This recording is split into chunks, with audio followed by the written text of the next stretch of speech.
Bom dia a todos e todas. Eu não quero falar depois da delícia, não. Nossa, a apresentação é muito boa, maravilhosa.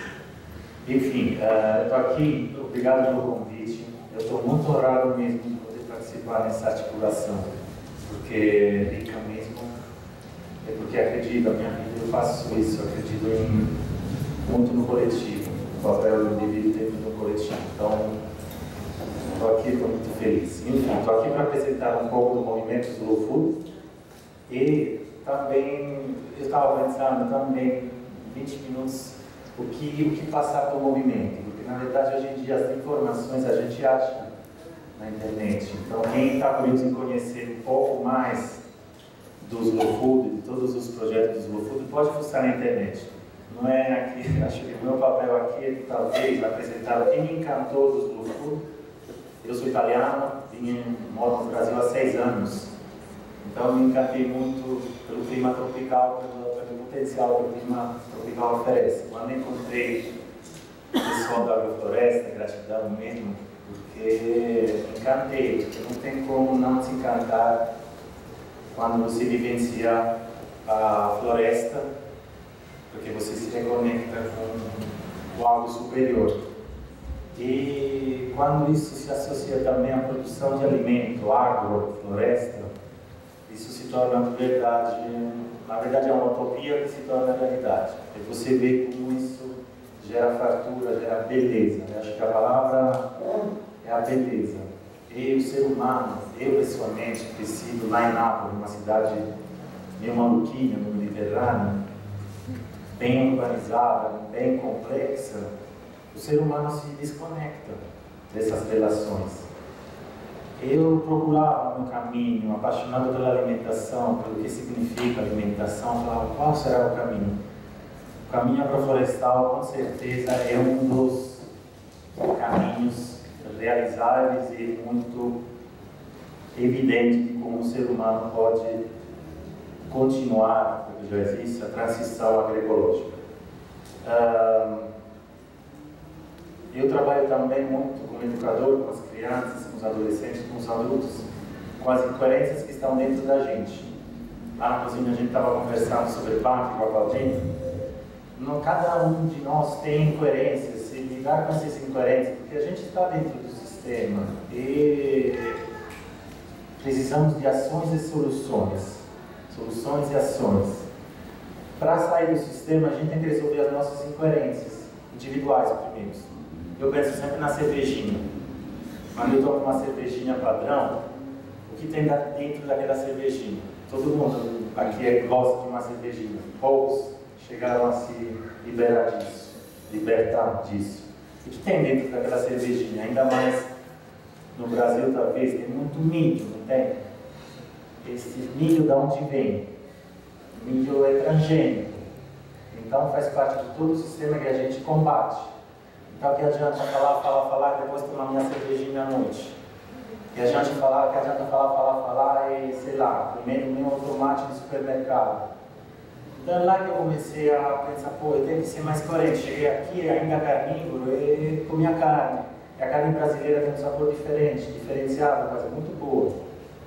Mas depois eu comecei a falar, pô, eu estou falando do Slow Food, de um movimento que preza o equilíbrio, como ainda a carne. Então, a incoerência começou a dar socos em todos os lugares em mim, comecei a repensar um pouquinho nas minhas atitudes para ser mais coerente. Então, convite para todo mundo tentar estar coerente, porque lá que depois acontecem as mudanças do indivíduo para o coletivo. E o Slow Food me proporcionou muito isso, me cutucou bastante. Esse movimento tem várias frentes, vários eixos, principalmente a biodiversidade, a educação. É uma coisa que eu acredito muito nas relações campo-cidade, no conceito de coprodução, no sentido que o sistema alimentar, a grande distribuição separou muito isso, né? Quem produz, quem distribui, geralmente ganha bastante com isso, os produtores ganham muito pouco na cadeia, na GTO, e os consumidores que estão aqui na cidade, tem que ir lá, trabalhar, fazer, quer dizer, outras coisas, a gente nem pensa em que estamos ingerindo. Não pensamos mais nisso. Quem não tem a sorte de trabalhar em Itabatera, que são os nossos guardiões de biodiversidade, não ter mais essa ligação com o alimento.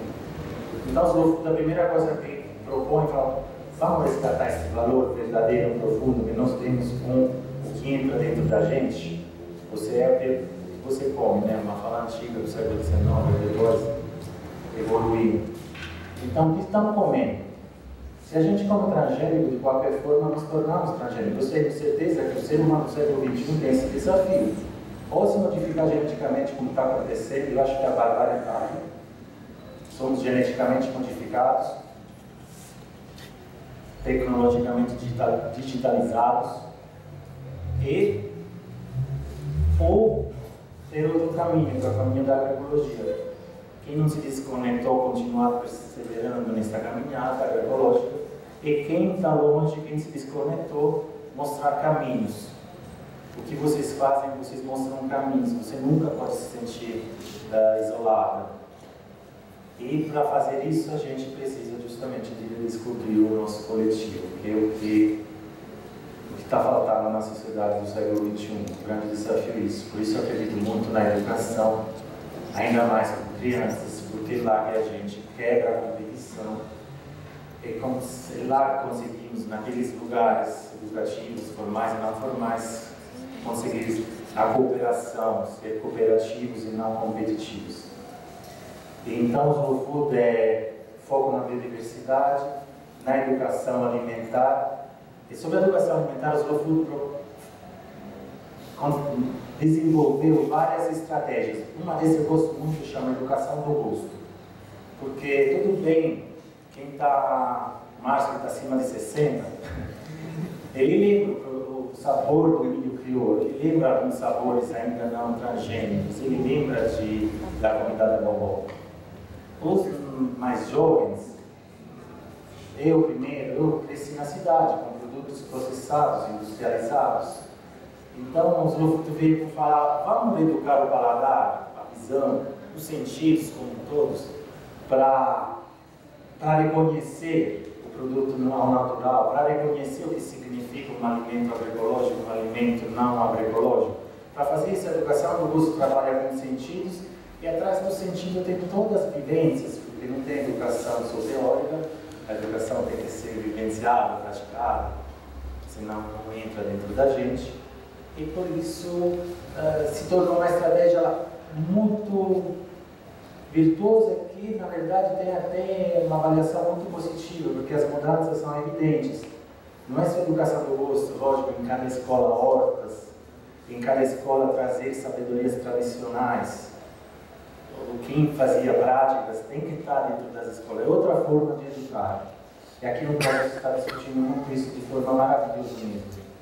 A educação está nas discussões, até em nível governamental, agora o Ministério da Educação está debatendo bastante, já que a educação está de verdade num estado de barbárie, portanto temos que, não tem outra solução, temos que ver o que fazer. Na Europa, nos Estados Unidos, eu conheço a realidade italiana, isso não, eu acho que é ainda mais cristalizado, está numa situação bem pior. Eu acho que a industrialização, todos os presentes na Europa já quebraram tudo. Então, do lado tem caminhos agroecológicos, tem um contraste urbano muito forte, tem muitos jovens que não estão nem, querem ficar mais na cidade. Quem tem a sorte de ter uma terra, é muito mais difícil achar terra, eu acho que está menor. Teve reforma agrária, na Itália pelo menos, mas enfim, estou perdendo. Voltando ao slow food. Então, o processo de educação do gosto. A minha proposta aqui era de trazer um bolo, que é um bolo de jatobá, na brincadeira com as crianças, jatobá com fubá. E o preparo desse bolo é um desafio. Você começa a pensar, então eu coloco jatobá, que me ensinaram, nossa, uma árvore do cerrado, mas encontro em outros biólogos, carne, fruto, peneira ou outras técnicas que a Denise me ensinou, e faz a farinha. Algo que eu acho meio milagroso. Mas todo mundo prefere comprar farinha de trigo lá no supermercado. Mas tudo bem. Então eu descobri a farinha de jatobá. Todo mês de agosto, setembro, estou lá com o jatobá, peneirando, tentando fazer mutirões para guardar no freezer. Não é tão ecológico, mas enfim, guardar para poder usar o jatobá. Depois peguei o fubá. O fubá é outra cadeia. É a Dilma aqui, que ela consegue através da rede envolvida o fubá orgânico. Eu não conheço direito o produtor, mas eu confio no meu atravessador, que faz um trabalho sociológico. Então, eu confio em outras pessoas. Eu não sou contra o atravessador. Mas que tipo de atravessador? Então, chega o fubá orgânico. Açúcar. Todo mundo gosta de bolo de doce. Então, o açúcar assim, não é orgânico, é nativo, aqui temos o nativo. É um compromisso com a transição? Sei lá, na visão do socialismo não. Mas talvez um fazendeiro faz um trabalho ecológico muito mais profundo do que faz uma reforma agrária que depois não tem meios e possibilidade de acabar entrando para a soja da Monsanto. É complexo, mas enfim, depois vamos em frente. Açúcar, leite. Leite, eu tenho uma amiga que tem um sítio com 10 vacas, relações diferentes com animais. Então eu peguei o leite de lá, mas ele ainda alimenta com silagem. Não é um trabalho tão virtuoso. Ainda alimenta assim, tudo interligado. Então é um constante desafio fazer um bolo. Não é?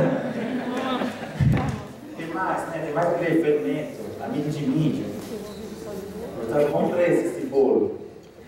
Então percebemos como há 50 anos atrás entrou um sistema alimentar doido que complicado sair disso, mas é tão bom sair disso, é tão gratificante fazer um bolo por semana. É um bolo por semana que, pô, olha aqui, eu lembro para as crianças, não faço mais bolo de milho com crianças, só se tenho a farinha de fubá. Agora, o que faz então? Então faço as pães, eu vou conhecendo, então é receitas mais simples. Está nascendo, eu quero na minha cesta agroflorestal, eu quero as pães, porque a cesta é um momento de educação. Ah, mas é gostoso. As pessoas não conhecem, tem que conhecer. Você fala, mas não precisa mais de mim, porque o falo que nasce em qualquer lugar, não precisa mais de agricultor. Tem muitas estratégias. Eu queria passar que tem muitas estratégias, muitos caminhos reais, que são grupos de compra, CSA, a comunidade que suporta a agricultura, porque eu espero que a nossa cesta vai se tornar uma de umas relações sempre mais próximas, porque não adianta eu vou aqui na UGT, eu vou lá na Estação Luz, pegando a minha cesta, e não sei nada das problemáticas, das realidades. Imagina, a cesta acaba, eu estava comentando, acabou. Eu sou um consumidor um pouco mais preocupado porque quero produto sem veneno. Ah, vamos dividir em pedacinhos, né? Somos muitos, graças a Deus, o bolo é um. E cada um só para sentir esse saborzinho. Então, é um pouquinho isso que eu queria passar. Desafios que a gente tem, ir atrás dos caminhos que são possíveis, e talvez nos grupos de trabalho a gente vai ter mais tempo para mostrar um pouquinho os projetos do Food.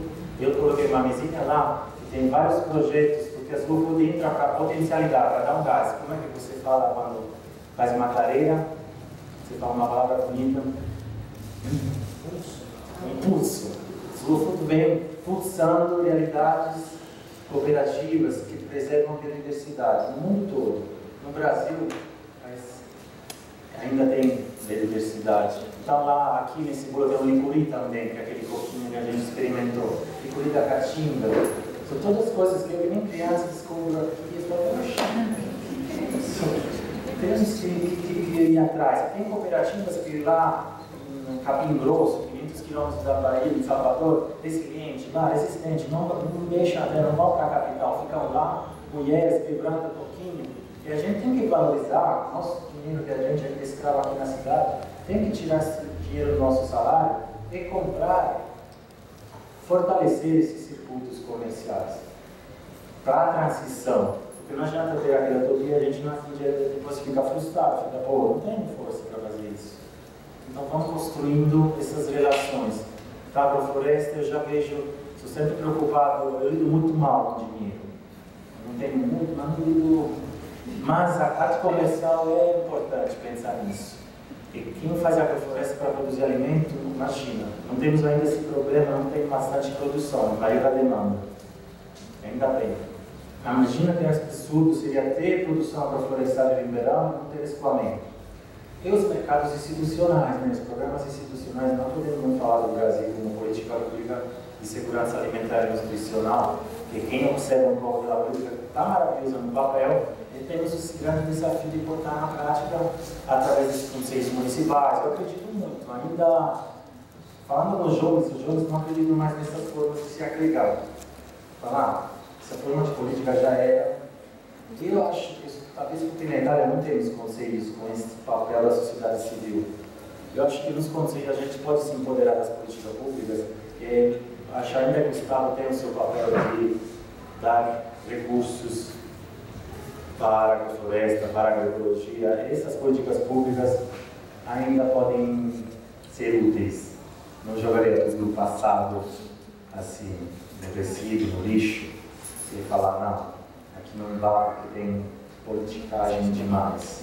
Eu acho que o papel do cidadão, sei lá, é ter um papel coletivo também nos lugares de política formal, nos conselhos. Eu sei que quem participa de conselho, quanto é desgastante, quanto parece inútil. Mas, enfim, era isso que eu queria passar. Deixa eu pensar, eu preparei até algumas coisinhas para não esquecer. Algumas campanhas que eu queria passar do Slow Food, e depois finalizamos, deixamos só fala para o Bandeira. Algumas campanhas um pouco mais, não quero dizer originais, porque todo mundo aqui concorda na luta contra os OGM, apesar que todo mundo toma sua cervejinha, mas todo mundo concorda que o OGM não é coisa boa, é a agricultura da morte, não é a agricultura da vida. E tem campanhas que os sensibilizam um pouco mais. Os Slow Fish, que é um movimento, a gente se preocupa muito pouco do jeito que a gente come peixe. Aqui talvez eu como muito pouco peixe ainda. Aqui em Ribeirão tem menos cultura de peixe, mas enfim, como a gente pesca? Que tipo de peixe? Estamos acabando nos nossos oceanos, então é uma questão muito presente nas dinâmicas, nos eventos do Slow Food. A questão da carne, quanta gente consome carne, né? Já falamos um pouquinho, a questão das abelhas sem ferrão, das abelhas nativas, que papel maravilhoso que tem nesse Brasil potencializar isso. Tem outras, deixa eu ver um pouquinho. O fenômeno do land grabbing, que é aquele fenômeno que na África está existindo no mundo. Como ficou o bolo, gente?